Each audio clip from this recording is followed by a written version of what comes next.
In today's video lecture, we're going to focus on the methods and functions for lists. We've already talked about the first four properties of lists, that they're a data structure, so they're there to store information more efficiently than to just store a single piece of information. Lists are collections, so they're made of tiny elements, which could be of any data type, even lists themselves. Lists are iterable. So we can use them in a for loop. I can use them for indexing and slicing. Lists are mutable, and we'll see that most of the methods for list actually allow you to mutate the list, not actually return a new list back from those methods. And we'll also look at some functions for lists that are more towards the integer nature of lists. If they're made up of integer values, then these functions will really come in handy.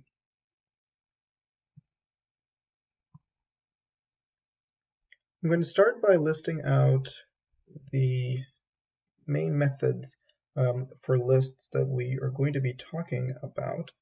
And the first two are going to be as similar as they were from strings. So the index method and then the count. Next, we'll have methods that are going to mutate the list. So these two from strings, we know that the index method is just going to, you can pass in an element x, so it will return the integer index of element x within a list. And we'll look at all of these in action in a little bit. The count, of course, is the method that will count.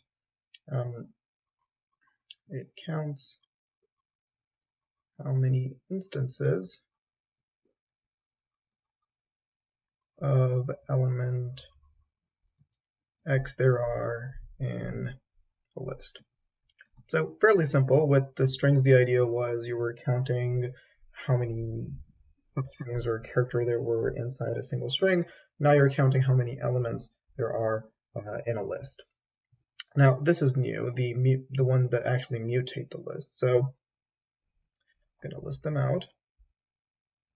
We have the append.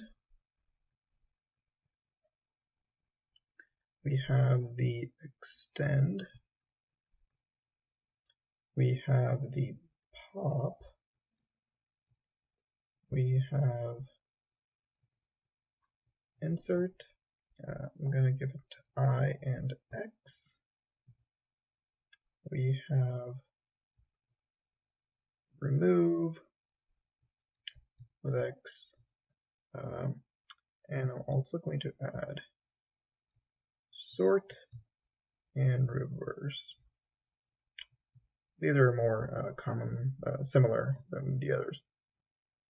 We'll start off with the append method, and what I'll do is I'll define a list L, and I'm going to put some values. I'm going to put 1, 2, 3, and let's say 4 in there. And we'll be using this list as an application of all these methods. So append here is basically taking the value x and appending it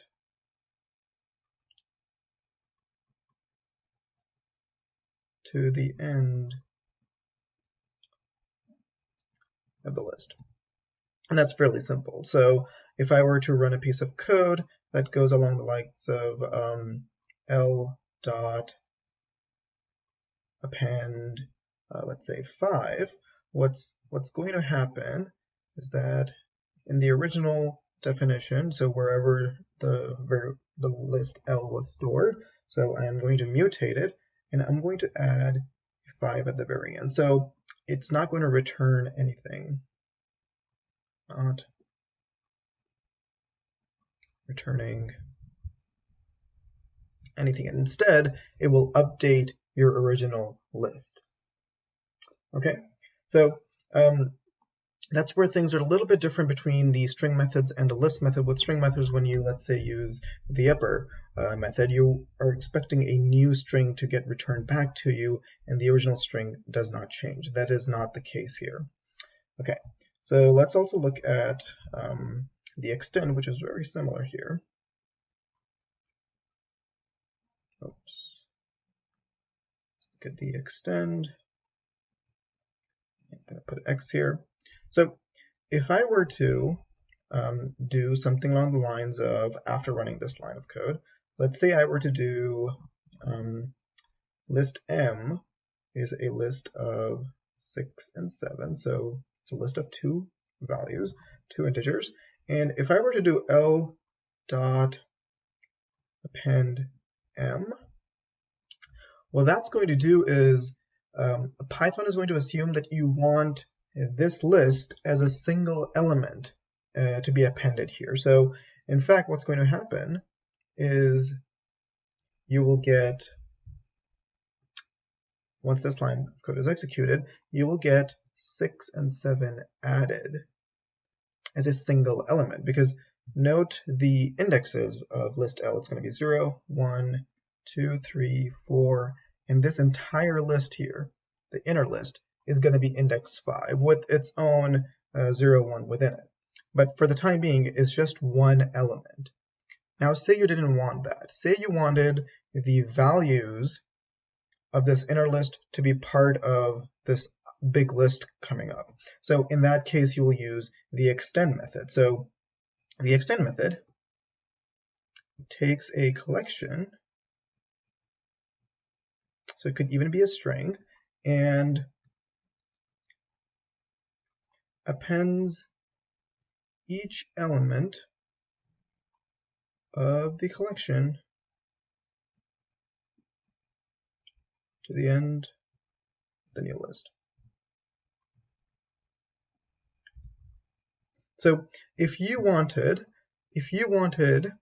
this box brackets to go away and instead have it to be 0, 1, 2, 3, 4, 5, for this is index 5, this is index 6, and so on, in that case, you'll use the extend method. So let's see what that'll look like. So I'm going to erase this part for now.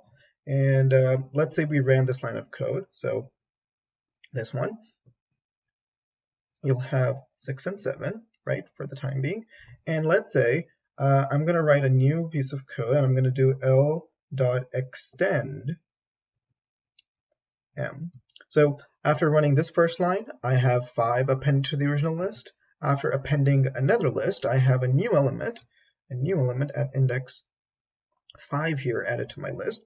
But now I'm saying extend M. M is a list, so it is a collection of 2 elements. So what's going to happen here? So after these 2 lines, you have this list. Instead, at the very end, you're going to get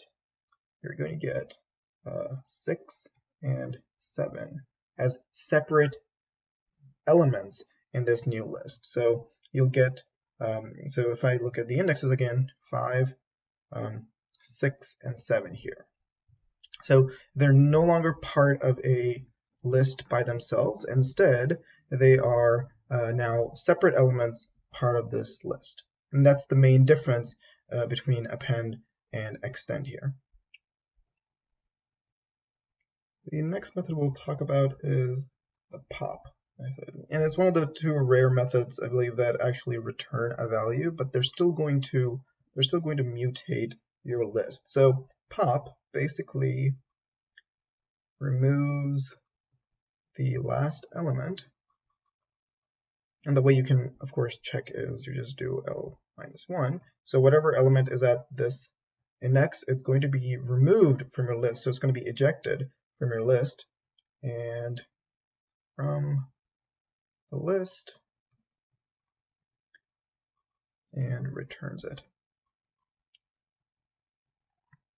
So sometimes you won't be really aware of what currently is the last element in your list. So if you are removing it, might as well be able to actually view, print, or store it in a variable. So that's what the pop method is doing. So it's a 2-in-1 situation going on. So if I were to do l.pop, I'm not going to specify what to pop because pop basically removes anything that's at the very last index. And when I run this piece of code, what that's going to happen is it's going to remove the number 4. And so you will end up with a list of just 1, 2, and 3. And not only that, because it returns the value that was removed, you can even store it in a variable. I'm going to call removed, and then I can print it out. So in this way, even if you're not aware what you have just removed, you can store it in a variable and then view it later if you need to. So pop is sort of the opposite of the append and extend. So append and extend basically add things to the very end. Pop will just remove one item from the very end, of course.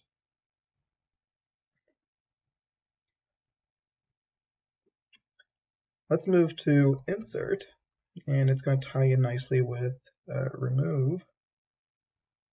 I'm going to give it I and X.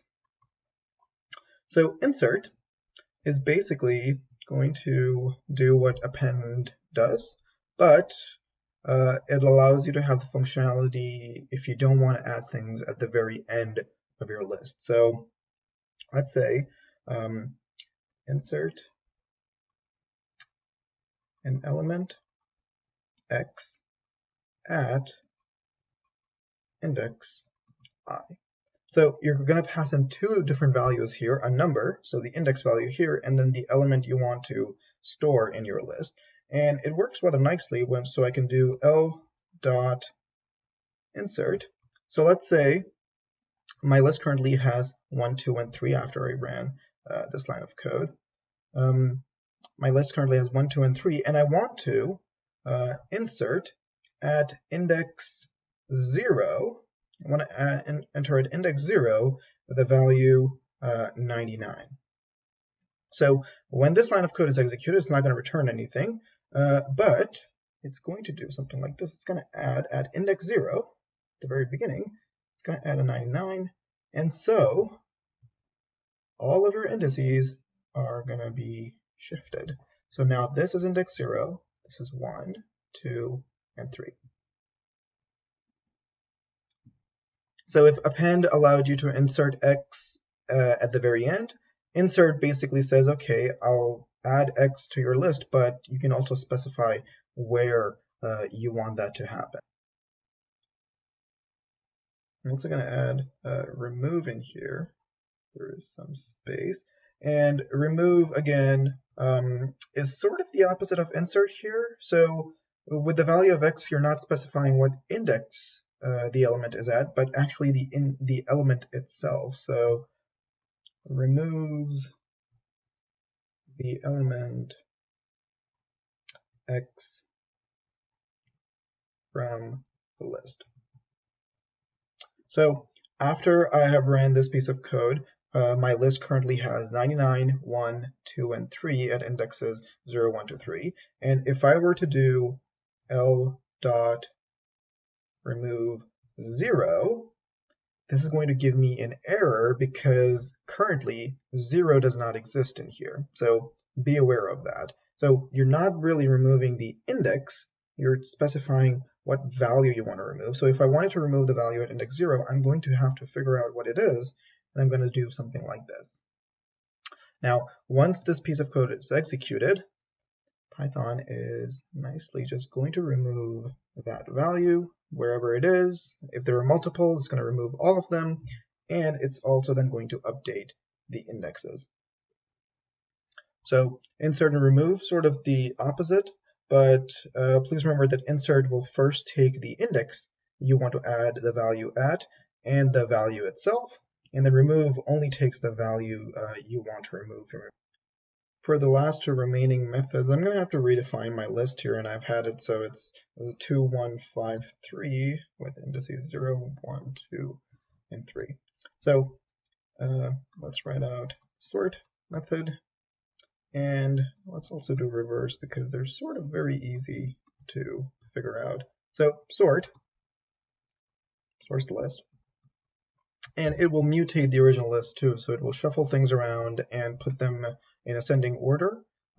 So you won't get a new list back, it'll update it. So be mindful if you really needed to sort a list like that, or if you needed to store the original somewhere else and then make a copy maybe and then do a sort on that. Reverse is the list. And of course, the way it's working is it's going to take the indices and it's going to just flip them around in that direction. So if I were to do L dot reverse first, it is going to make my list into 3, 5, 1, and 2. So index 0 becomes the last index and everything like that. So these will be the new indices going forward. Now, sort, very simple to understand, but it has a couple of drawbacks when it comes to using sort here. So think of a list here of just numbers, so one data type, and maybe even add floats in there so you could have integers and floats. It will do it nicely. It will sort things, so it will make a new list out of it. So it will update, modify, mutate the original list to then become 1, 2, 3, 5, and that's great.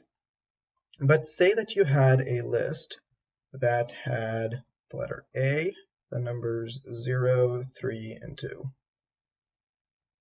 Now, in this case, if I were to run this piece of code, m.sort, things are not going to be as straightforward as we think they would be. So in the back end, what this method is technically doing is it's actually comparing each value to every other value one by one. So it's sort of, think of a bubble sort where you're saying, okay, is A less than 0, is 0 less than 3, and something on and on and on. So it works nicely with integers, right? So you can say, okay, yeah, is the number 3 less than 5? It is. Is the number 5 less than 1? Oh, it's not. So 5 should be in this way, 5 should go here, 1 should go over there, right? That's how bubble sort of works. Well, in this case, how can you check if the letter A is less than 0 or not? And if something like this happens, if your list is made up of different data types, so integers and floats are okay, but everything else, if there isn't anything like that here, so I could even add a true in there, Python is going to give you an error in that case. So reversing with different data types is okay, but sorting is, think of it more as a number method. So if your list is filled with numbers, then you're good to go. Otherwise, it's going to start throwing you some errors. Lastly, in terms of methods, I want to go over a set of methods that are, so one of them belongs to strings, which is the split method. And the other one is the join method that belongs to a list. So this is a list method, and this is a string method.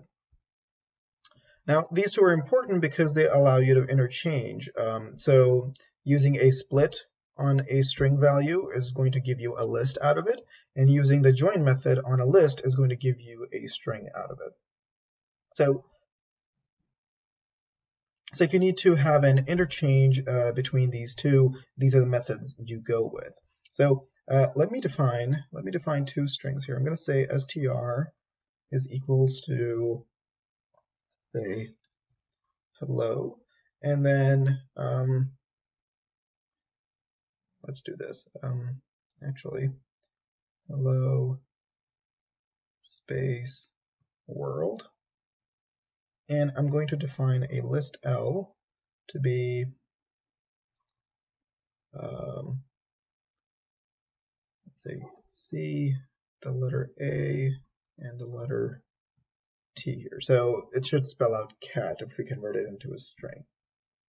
So how do these methods work? Well, they're both going to return a value. So this is one of the list methods that I actually going to return a string. So I'm going to write down that this returns a string. So likewise, split will return a list. Okay, so let's see what happens when I run one of these methods. So for split, I will do str.split, and here I need to pass what I want to split on. So what I want to split on. Because if you remember, if you've seen the string videos, what's going to happen is if I were to pass in space here, Python is going to make a theoretical slash on any space it sees, and then it's going to say that, okay, whatever is left is now separate elements. So your string split, this method, it's going to give you, this will return something like this. It will say at one end you had hello, and then there was a space, so the space gets removed, and then on the other chunk left is world here. And so we can look at multiple examples here again. So I can do str is going to be, let's say 1, 2, 3, 4, 5. And again, this is an entire string here. And if I were to do str.split, let's say we split on the comma, you're going to get a list, because this method returns a list. You're going to get a list that is going to be, so Python is again going to look at all the commas there are and make a slash. So cut, and everything that's left, it's going to be its own separate element. So you're going to be left with 1, 2, 3, 4, 5. Note here that it's not going to convert them into integer values, because they were part of a string. They're going to end up as the string version of 1, the string version of 2, and so on and so forth. So that's basically how the split is working. You have what you want to split on, and Python will just make chunks and put them in as every separate element in a list for you. Okay, let's look at the join method, and the formatting of the join method is a bit peculiar. So instead of doing, the way we usually do, we should have done list.join. It's actually a sort of a reverse method going on. So you're going to pass your list that you want to join in the parentheses, and then here in quotations, you're going to specify the element you want there to be when you join things. So when I show an example, you'll sort of understand what's going on. So let's put a very bizarre, let's say the ampersand in here. So in that case, when I run this line of code, what it's telling me to do is join every element of list L into a string, because remember this always returns string, separated by ampersand. So when this line of code is executed, you're going to get a string where you have every element, but they're going to be separated by ampersand in here. And so that's sort of what you'll get. Now, you can always just do this. You can always make this empty, so there's not even a space here, and then what you'll get when you join on nothing, just an empty string, you're going to get the string you really, really wanted. You will get CAT combined together as a string. So again, this is useful because if I were to, let's say do a dash here, and if I were to then say, okay, make v is equals to dash dot join my list, well, v, when I print v, it's going to become a string, which is going to have all the elements of my list separated by the dash. And then, because this is a string, I can use the split method on it. So I could do v dot split on dash. And this will give back the original list again, because think of it this way. Well, you're splitting on dash in a string, so Python's going to make chunks like this. It's going to say then everything else that remains is a separate element, and you're going to get this list back, which is identical to the original list you started with. So join and split are going to take some practice. So try joining different sort of weird strings and try splitting them and then joining them back again to lists, and you sort of start getting the hang of how to use one and what the formatting is between the two. So this bizarre thing, something dot join versus string dot split. Let's apply these methods in Atom here and see how they work. I'm going to redefine our list L here, and we're going to first talk about the count and index methods. Then we'll look at our mutating methods. So I'm going to look at the append, the extend, pop, insert, remove, and then finally we'll look at our sort and reverse here. And after that, we can also look at our split and join methods. Okay, so first things first. Count is going to be used to count how many elements of a certain element there are in your list. So if I had, let's say this, on my list, I can do print l.count of 2. And if I run this piece of code, you'll see that it tells you there are 2 integer 2s in your list. Pretty simple, very similar to how the one for strings work. I can also use the index method here to see how many the index of where element 2 is. Let's make it a little more complex. So let's add ABC here, right? This is a list. You're allowed to store different data types here. Okay, so I'm now finding the index of ABC in my list, and you'll see that it is at index 0, 1, 2 here. And please remember that if you have multiples of a value you're looking for, Python will only give you the starting point of the first element here, so the first instance. So even though I know that there are 2 ABCs, it's only going to tell me about the very first occurring one. You can definitely use a for loop to sort of figure out where the indexes of each instance is, and maybe something, I might give you guys that as an in-class assignment. Okay, let's look at append and extend. So I'm going to print the original list before I run my code, and then I'm going to also print after I modify it. So here I'm just going to use these modifying methods. The first one is going to be append, and it just takes a single value and appends it to the very end of your list. So let's do 5. And right away you'll notice that this was the original list, and then after I run this method, the actual original list, I haven't redefined anything, it is going to get mutated and it's going to add a new number at the very end. Now I could do it different ways, so I can another append, and I can do x, y, z, and so it's going to append 5, and then x, y, z. Cool. Now, what would happen if I were to do, let's say, 10 and 11? So I want to append let's remove this guy.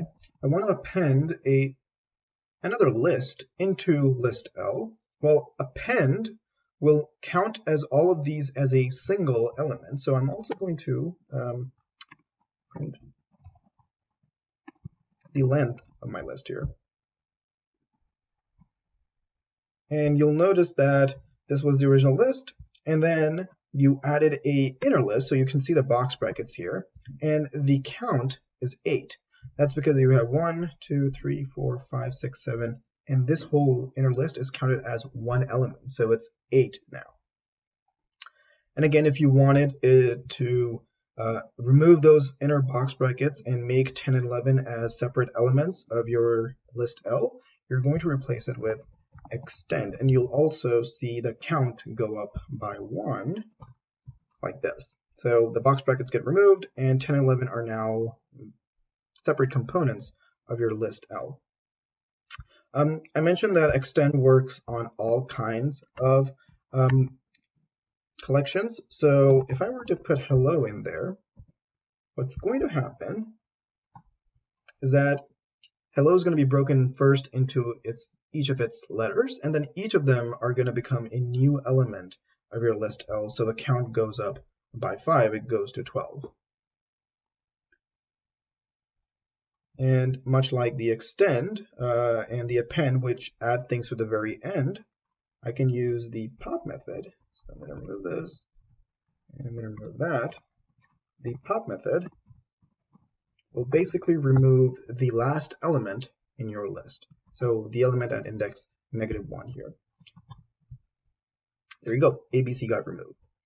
Now, if you wanted to make sure what the value was that you removed, or you weren't aware of what it was and you wanted to store it somewhere, I can, in fact, store it in a variable. So this method returns the value that was removed, and then I can print it out for you.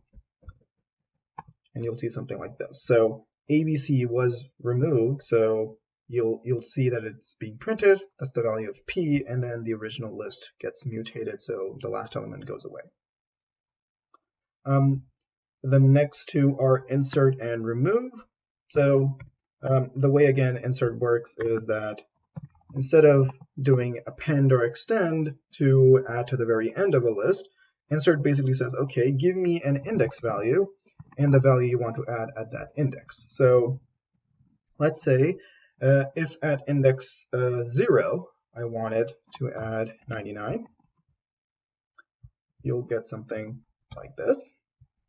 So 99 is appended at index 1, and everything that was originally there is going to get shifted by an index. So even the indices are updated here.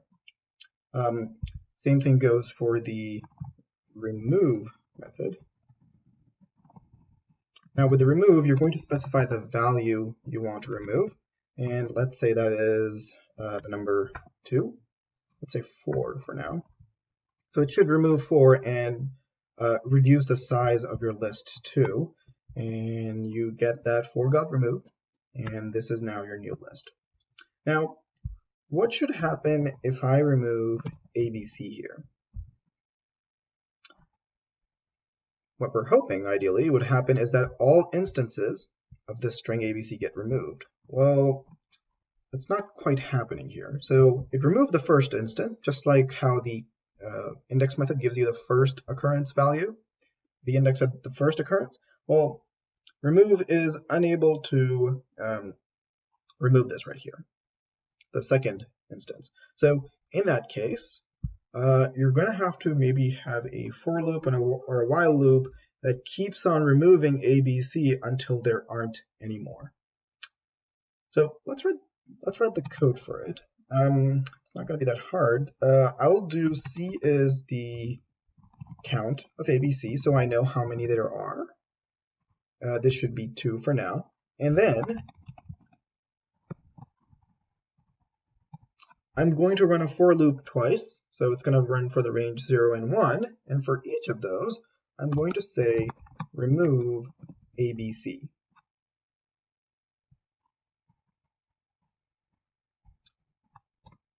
And now you'll notice that both instances of ABC were removed through this for loop that basically runs twice.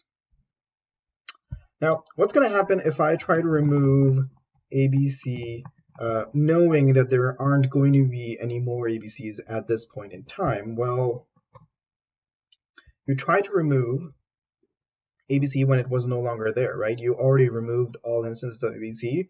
Well, in that case, you're going to get a value error. So be mindful about what you're trying to remove and if it actually exists or not. So one way to check if the thing you're trying to remove is already in your list is to use the count method. If this thing doesn't give you a 0, so let me do this again. Let me do this and print C for you. If this thing is 0, don't try to remove anything. So you're going to have to be mindful about these things going forward. Now, one could argue that you could just chain these methods together, right? So let's say I wanted to do this. Append 1, append 2, and let's say append 3. And if I run this code, you'll notice that 1, 2, and 3 are appended to the very end of my list. Well, some could argue, hey, why not just do this? Why not chain these methods together? Okay, well, if I were to run this code, you're going to get this attribute error that says none has no append attribute. And that's happening because these methods don't return anything. So if I were to, for now, just print this out for you. If it returns anything, I'll see something being returned, but here you're seeing none being returned. Remember, these methods don't return a value, they actually mutate the original list. Compare that with strings, which actually do return a new string that you can chain methods on. So chaining methods in lists is not going to work. So you'll need to write them out individually, those methods that you're using. Okay, next up we have sort and reverse. So for that, I'm going to first show you what happens if I were to reverse this list.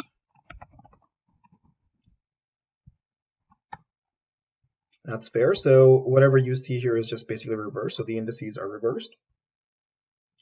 But if I were to use this sort method, it's going to give me an error. Because at this point in time, it says, okay, is the number 2 less than or greater than ABC? Oh, wait, that's not something you can technically compute. So it's going to throw out an error. So what you'll have to do is have a list that is a bunch of numbers, or even, I think, floating values. And that's how it'll work. So it sorted the number list, but it won't be able to sort, let's say, a list that has strings and numbers, but it should be also able to, let's say, do this. So you should technically be able to also sort strings, characters and strings by themselves too, because we already know that strings can be compared with each other. Let's also look at the split and join methods. So again, I'm going to define a new string s to be c ampersand a ampersand t. And both the methods we're going to apply are going to return something. So a string method split is going to return a list, and the list method join is going to return a string. So if I were to use s dot, I'm going to print it out for you, s dot split, and what do you want to split on? So if I leave it empty, it's going to say you're not splitting on anything. So I could try to split it on space, and because space does not exist, all of this becomes a single element. I could then correctly use the ampersand, and you'll notice that everything converts into a separate element, CAT, much like our list L here. Let's also then try the join method. And again, this is a rather peculiar way of writing it, but you'll have to put here what you want to join on, and then call the function with the list inside of it. So how about we do ampersand again? So I want to split on ampersand, and you get this string. You can also make it 3 dashes, 4 dashes. That shouldn't be a problem. And the way we usually use the join method is we leave this empty, and so it gives us the string we want. You can also interchange things. So let's try an example where we do something like new is going to be, let's say, pipe sign dot join L, and then new list is going to be new string dot split on the pipe sign again. So use a list of CAT and convert it into a string where everything is separated by a pipe sign. And then using that string, just make it a list again. So you should get CAT as separate elements at the very end. So I'm going to print out both a new string and new list for you. And you'll notice that you got the string, which is pipe sign separated, and then the original list that is being converted here. Lastly, I want to go over the built-in functions now, not methods that are applied on one list object, but functions that are applicable on lists here. And they're mostly related to lists of integer or floating values. So they're not going to work for strings and float and other data types other than just integers or numbers, basically, because they are sum. So sum of L is going to give you the sum of your list. You have the min. It'll give you the minimum value of your list. You have the max. And again, that will give you the max of your list. So these methods are sort of only related to when your list is made of numbers. So if I had ABC here, maybe, it's going to say, again, it's trying to compare every value with every other value, so that's going to be an error. So the functions sum, min, and max, they're only going to work, and they should be used when you have a list of numbers and floats. But you also have a couple more. We know about the length function, right? It gives you the number of how many elements there are. But we also have the sorted function. So don't confuse it with the sort method here. This guy will mutate your list. Sorted is not going to mutate your list. So I'm going to print the list before. I'm going to say sorted. And then I'm also going to print the list after I run this method, and you'll get this function, and you'll notice that, again, sorted, yeah, makes sense. You can only sort of one data type.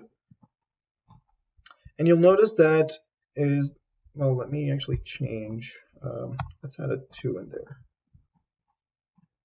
And now you'll notice that it sorted it out, but then the original list remains the same. So the sorted function will return a new list for you. So sorted of a list will return a new list. And that's how it's different. So say you really needed to maintain the integrity of your list as it was very firstly defined. In that case, and you needed to sort it out, well, use the sorted function, not the sort method. So again, if I were to then L.sort it and print L again, so what's going to happen here is that this was the original list.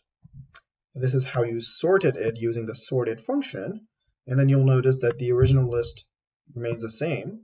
Well, then now I'm going to use the sort method, and then now it will modify or mutate your original list going forward. So I'll mention that you need to keep practicing using these methods and functions, and we'll have more exercises coming up in the class assignments too. But on your own, try to make these lists, try to make strings, try to convert them into lists and then into strings again, and try to use these functions and methods to sort of get a grasp on how lists work.